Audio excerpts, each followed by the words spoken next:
Here in America, we are a nation of freedom, equality, and compassion.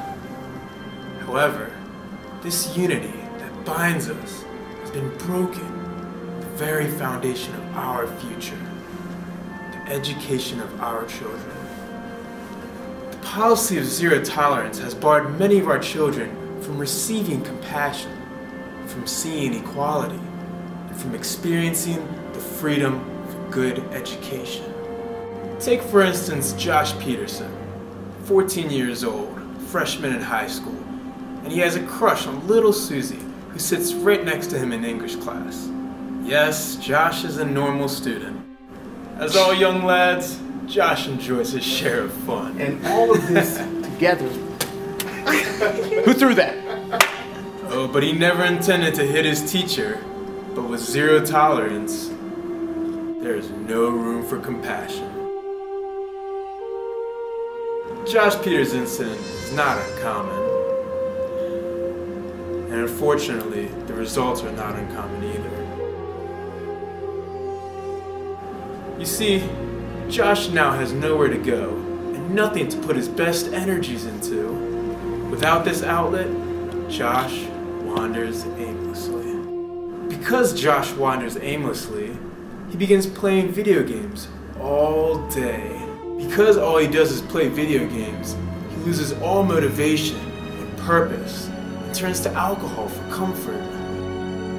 Because he turns to alcohol for comfort, he makes bad friends that introduce him to hard drugs. Because he is introduced to hard drugs, he becomes addicted and has to transport weapons for the drug cartels to pay for his addiction. Because he transports weapons for the cartels, he gets arrested and put in prison for life. We know the way Josh's life would end. Lonely, in a dark cell surrounded by hardened criminals that he never knew.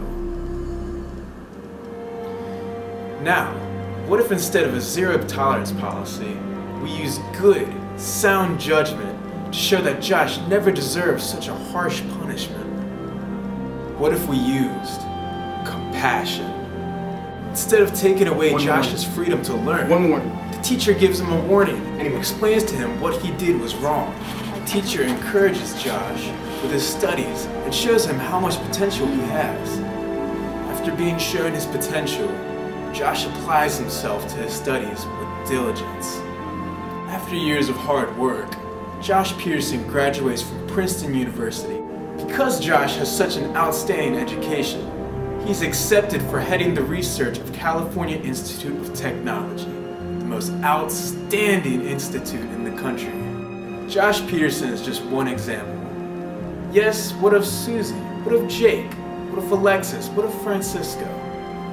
It is clear that zero tolerance, by removing a student by such rigid rules, strips our country of the very freedom that we stand for.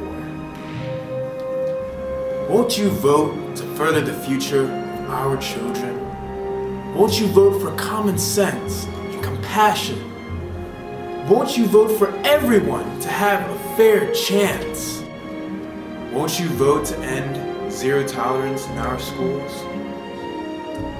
My name is Senator Jones, and I approve of